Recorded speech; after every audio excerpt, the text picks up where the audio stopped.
This playthrough is rated M for mature. Greetings and salutations, viewers. Vauldemare back here with another episode of Deathmark. In the last episode, since Hero was left in the hospital, Damon and Banshee have joined the Hero to go inside the hotel. And unfortunately, because the spirits involved, Christy and Suzu decided to buckle out of there and not get themselves out of the story as quick as they could. So looks like we just got the two and possibly another one, but we'll see what happens there. Right now, we're trying to figure out how to fix the elevator and get some more information. So let's continue on. So last time we went here looking about how to fix this thing, and something about a rubber would need to work. Perhaps a male rubber?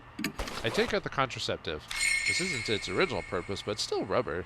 If I stretch it, it should work like a rubber band.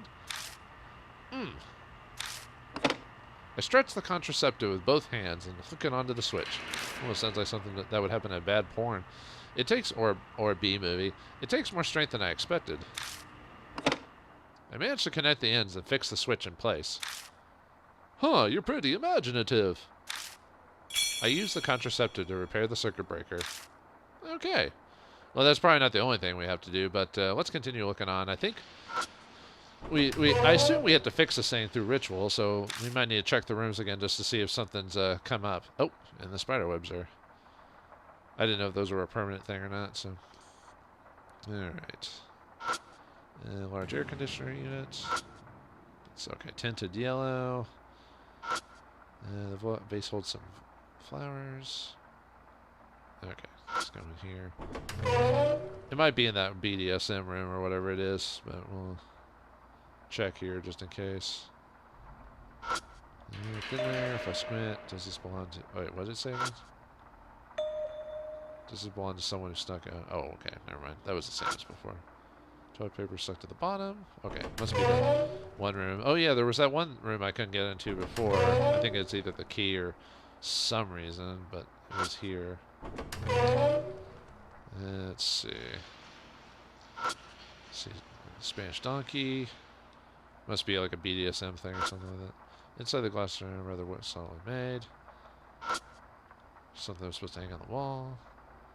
Oh yeah, now that I have someone stronger here, I might be able to just shove the door open. It won't open, so it must be broken. It looks undamaged at first glance, but the whole frame is warped, so it's jammed shut. I put my hand on the door and try pulling, but it doesn't move at all. I see. Try opening it while pushing from the other direction. Which direction is that? One not involved with it opening or closing, so from the side. Try pulling on the frame again, and I'll try out my idea. I pull on it again, as I'm told. Damon puts his hand on the side of the knob and leans his weight towards the hinge. Then, the door, which had stubbornly refused to open, now abruptly pops open. Wow, it actually opened. Just a little life wisdom. I live in an old traditional house, so I deal with my fair share of troublesome doors. Traditional, huh? Like sliding doors and all that. Makes sense, but you never know what's going to come in handy. It may come in handy someday. There might be something inside. After all, this guest room seems different. Yeah, different's an understatement. Yeah, we should be careful. Though I've never been to an actual, like, dungeon, or quote-unquote, whatever they call a BDSM place. Some places call it a dungeon, but that's if you want to go the extreme BDSM. I know there's light stuff that you can go to, but I don't know what those are called. Open the door to the bathroom. I've heard there's even books and stuff like that. Yeah, you can read on if you're interested. I mean, but someone didn't clean this thing. Yeah, I gotta wipe this down, guys. I mean, come on. There's a bathroom section off with glass. It looks like it's a rather extravagant bathtub. When I shine the light through the glass door, I find trash lying in the bathtub. I step inside and dig around in the bathtub. I immediately notice a large object that looks like a small log. What's this? I stare at it until I realize what it is. Got wooden horse head. Okay. Damon seems shocked. It might be a little late to be saying this, but you really are impressive, Adderdag. A horse head, huh? I wonder what that's for. Alright. The toilet's sectioned off with a glass door. The wallpaper isn't particularly dirty either. It looks like it's been taken good care of, despite what's going on. I go inside and flush the toilet. The toilet lets out a horrible coughing noise and spits up some black water. Why would you do that? When I look up, I know something's stuck in the side of the tank. Found a worn-out talisman. I feel strength and renewal flowing through me. There's a shelf stuck to the wall. It's lined with hairdressing products, cologne and lotion. Some of the bottles still have a bit of liquid left, but most are empty. I check through all the bottles on the shelf. I find a tube that still has something left inside. Maybe toothpaste? I look at the label. Got Vaseline. Well, I'm not surprised we don't have lube here. White petroleum, huh? It's used as lubricant and moisturizers. Huh? Might come in handy. Yeah, if you're having that rough type of moment, if you know what I mean. There are dark red stains by the sink drain. It seems to be dried blood. Someone must have lost a lot of blood, going by how much is on the floor. What the hell happened here? Well, anyway, with that out of the way, I know we can now do the, now we can now fix the emergency thing for the elevator, but I know we're not quite done with the... Oh, no, we'll leave it for now. Oh, wait. Am I supposed to... Well, it's a ritual. Do I have to do it in order? Or can I just have it and be done? I'm probably good. Alright, let's go downstairs. Because I assume... Okay, so we've got the circuit breaker, whatever you want to call it's fixed. So we've got that. So... Let's see. Okay. I feel like there's something we can see. I shine my light down. There's only... The elevator must not be stopping this forward. I wonder if I can... slightly...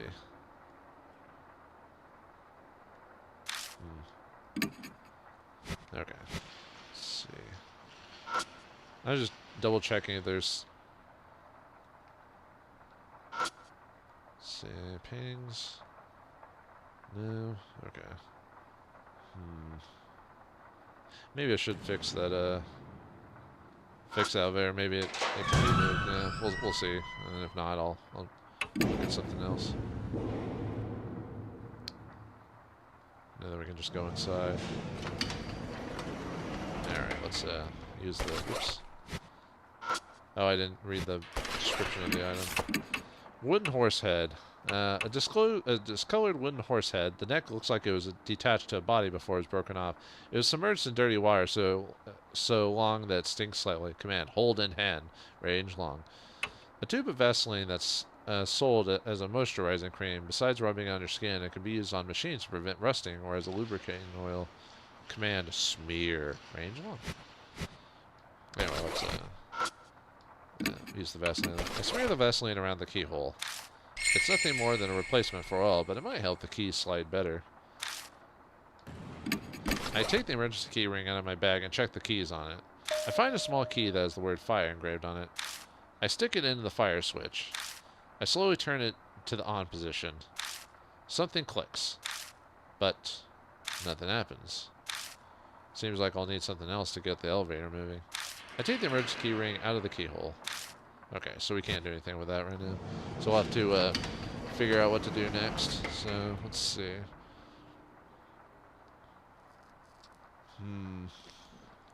Well... Oops, I did not mean to go back to the elevator. Let me start from the ground up again and see what my options are. Okay, go down.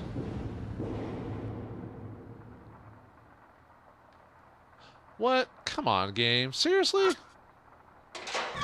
What? I can barely see that. Although it might be the fault of my TV, the ratio set on it, but I can barely see that. You probably saw it. I don't know how it's recorded, but the way I see it, I can barely see that power box on the side there. So, it's a damaged circuit breaker. The copper bar is broken. That's the only place that's obviously damaged. Okay. Feel. I try moving the switch. There doesn't seem to be anything wrong with it. So a copper bar. So we need something metal. So how about the spoon? Take out the spoon and place it on the bar. Metal conducts electricity, right? Yep, sure does. I see, so electricity will be able to pass through that. Yeah, I'm not sure it'll actually work though.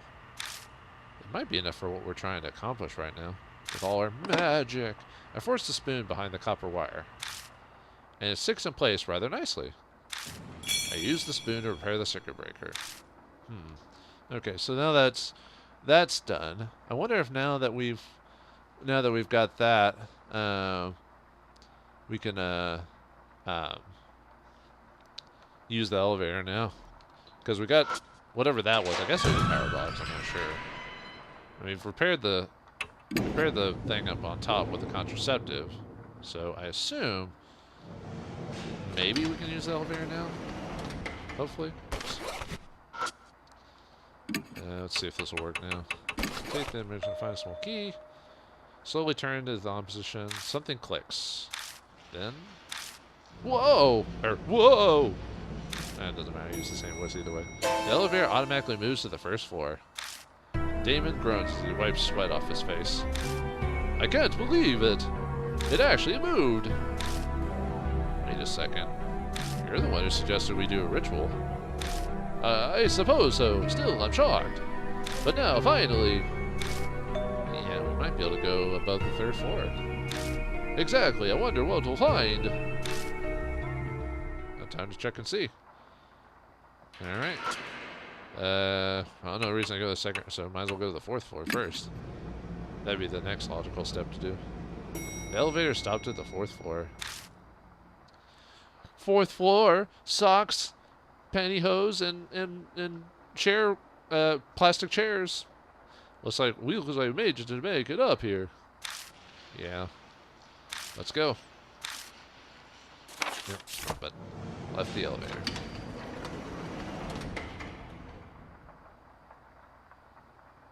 The gloomy hallway stretches out ahead of us. It doesn't look all that different from the lower floors. What the? Aw, man! Question mark, exclamation point. It's her. A red raincoat appears in the darkness. My grip on the flashlight becomes sweaty. Palms are sweaty.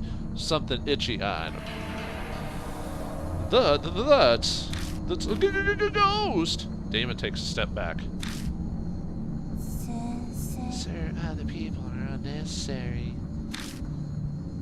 You're the only one I want to see, right, sir? I don't like gross or scary things. She's calling me sir again. That's kind of creepy, you know. Well, there's some people who like to roleplay that type of stuff, if you know what I mean. She seems like she's listening to what I have to say. I should try asking her something this time. Anything, really. I just need a clue.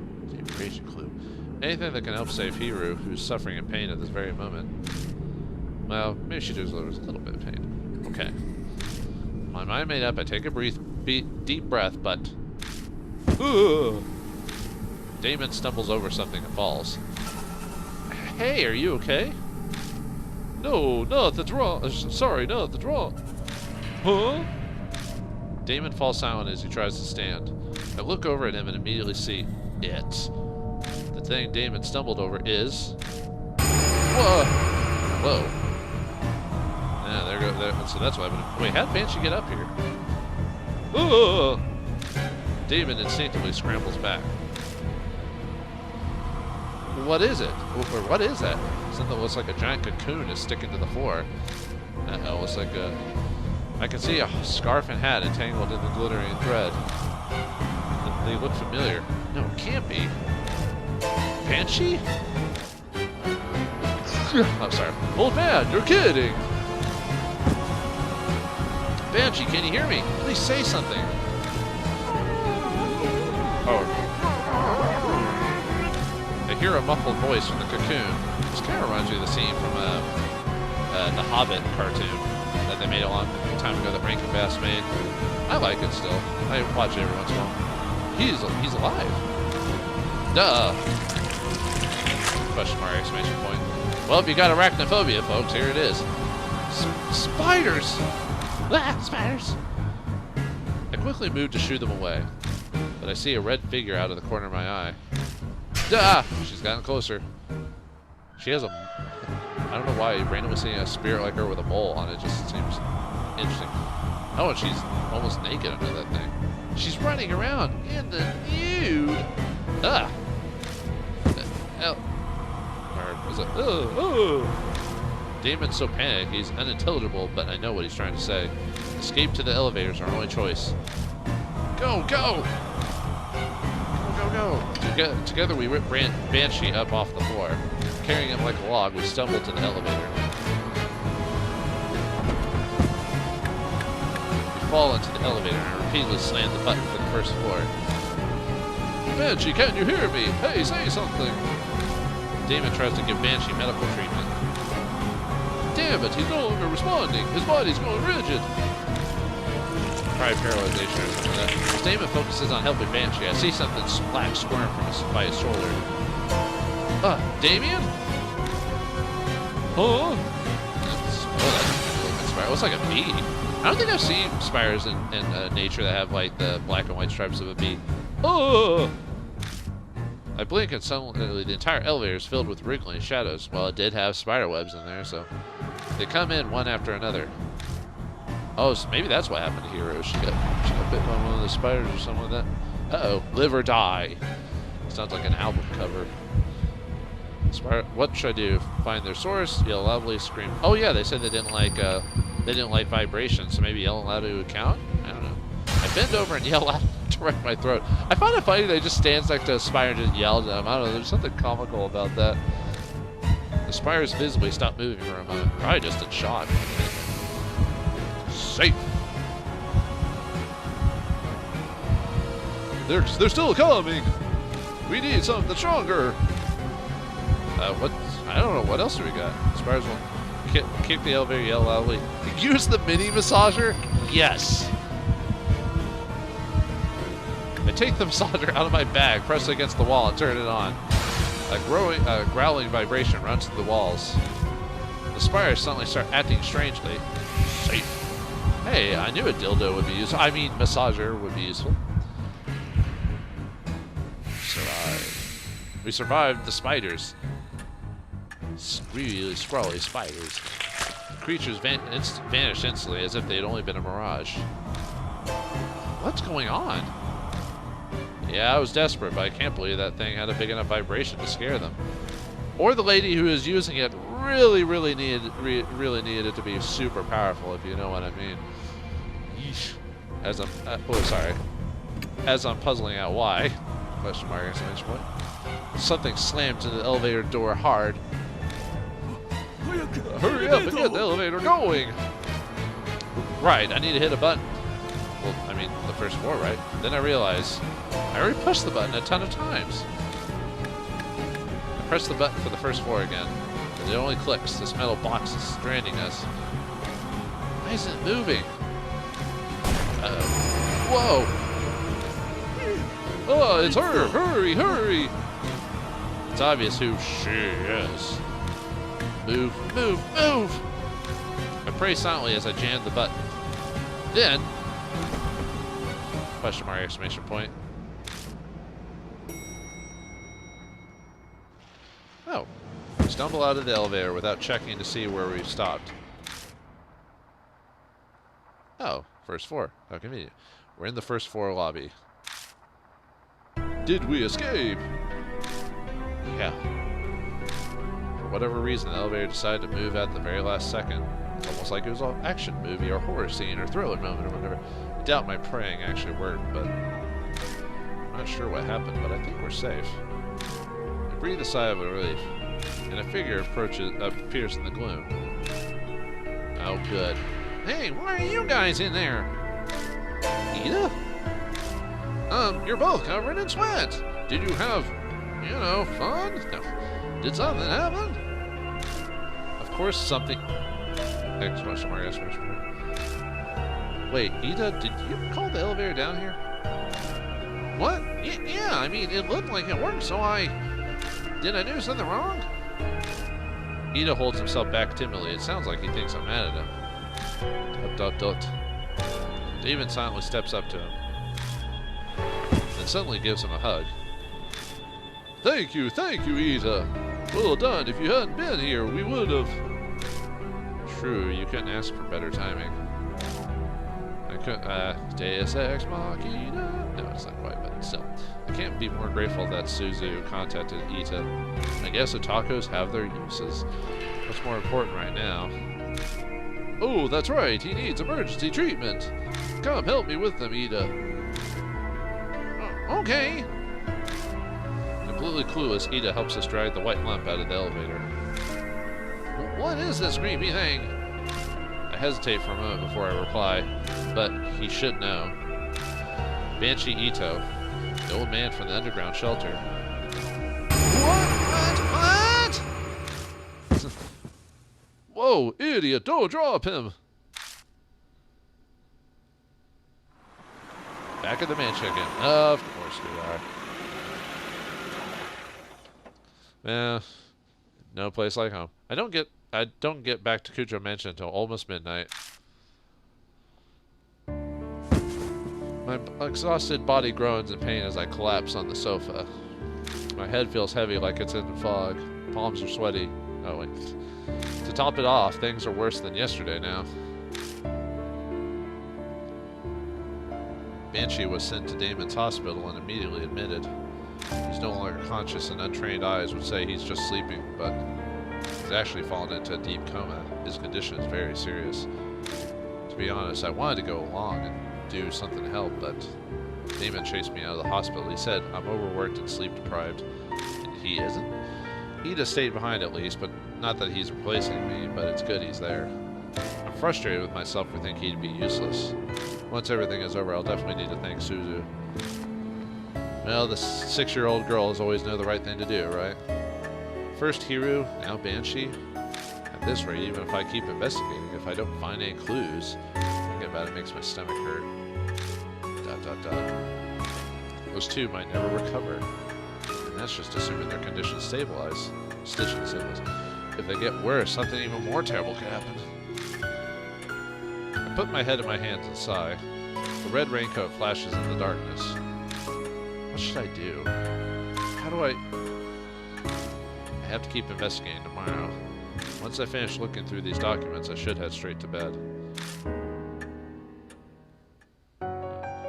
What to do? I think we have anything to do. No. Actually, does this... I assume it didn't have anything other thing if they're...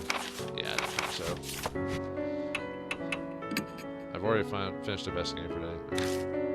Alright, next section. Rest for today. I have to go investigate again tomorrow. I need to go to bed early and rest. Yeah, that's not going to happen. You seem like a workaholic, dude. Early morning, and I get the worst wake-up call ever.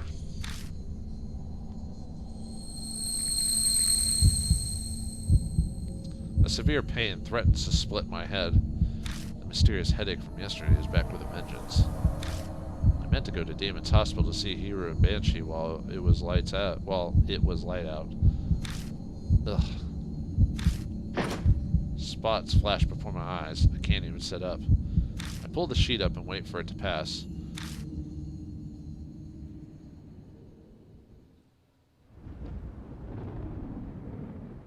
I'm only just able to move by the time the sun is setting. Thunder rumbles in the distance. Sounds like rain again. Great. Great. It's a great. I'm glad this great is here. I press my fingers onto my temple to check. The whirlwind of pain has once again disappeared without a trace. I sigh.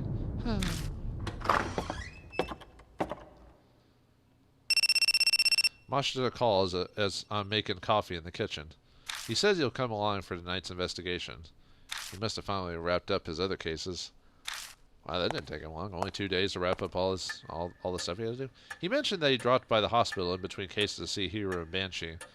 Seems they went berserk when they awoke and are now restrained. They refuse to eat.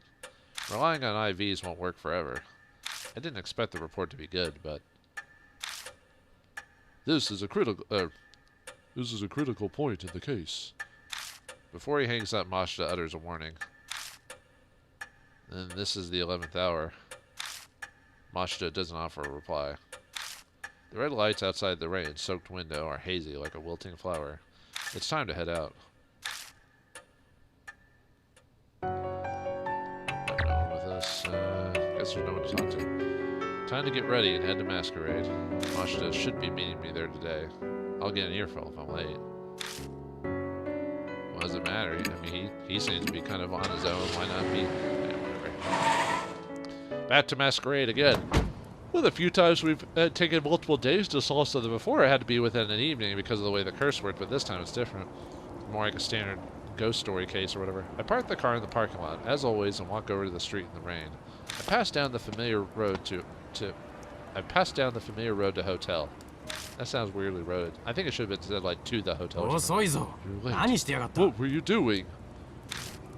A man in a trench coat cuts an imposing figure on the watch street corner, glittering in lights. You know damn well the time is of the essence right now. Damon's prepared for the worst too. He's made arrangements to transfer them. Transfer? Oh. He must be in a pretty bad condition. I didn't mention this over the phone, but I met someone at Damon's hospital. I ran into Shu Nagashima. Shu? What was he doing there? Some of his gang hangs out here. Guess we're a hot topic with them. They've seen people in and out of the hotel. Nagashima heard about it and figured they were talking about you. He contacted the fortune teller. Well, so now Shu knows about the case too. Why didn't she just keep quiet? That old lady hands out business cards to anyone and everyone. It's a real pain. So, did you talk to Shu? Why would I? He cornered me asking for info on the case, but I drove him off. I suddenly feel uneasy. You didn't say anything unnecessary, did you? Of course not. I just said to stay out of grown-up matters.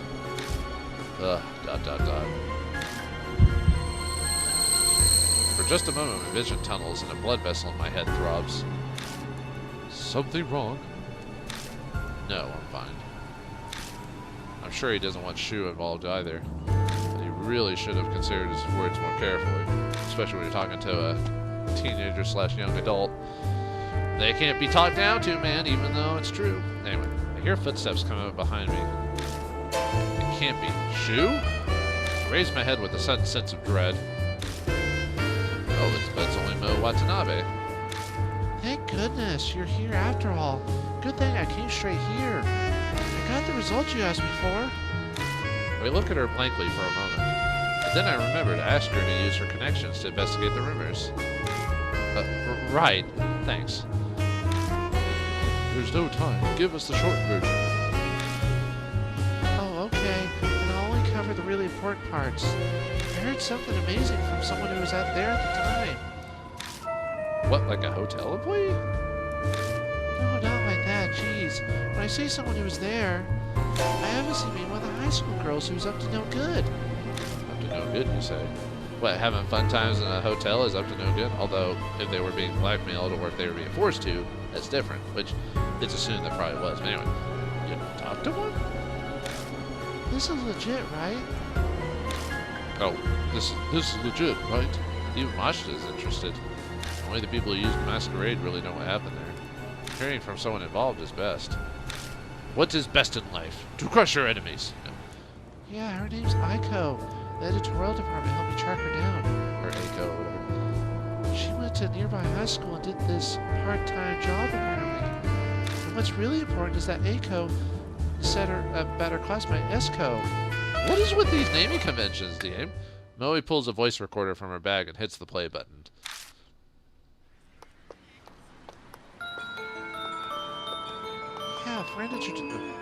Yeah, a friend introduced me to a part-time job. It was whimsical. I mean, I just did on a whim.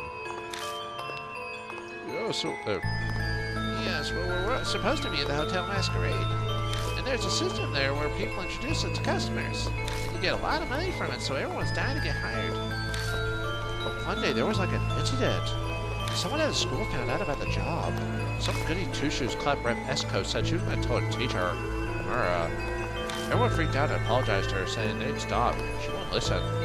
If our parents found out, it'd be the worst thing ever. Begged, but she didn't budge. In the end, she left class saying she was going to go call the police with Mura. We were totally freaking out, so I went to the hotel that night. I mean, at that point, there was no harm in going, you know. But then she was there. Sko was standing in front of Masquerade in the distant rain, in a red raincoat. She said she was going to the police. So who knows why she was at the hotel? It made us all jumpy and on edge every day after that. Except nothing ever happened. Soon after that, Masquerade shut down. I guess they uncovered something. Huh? The job? Yeah, I completely quit after that.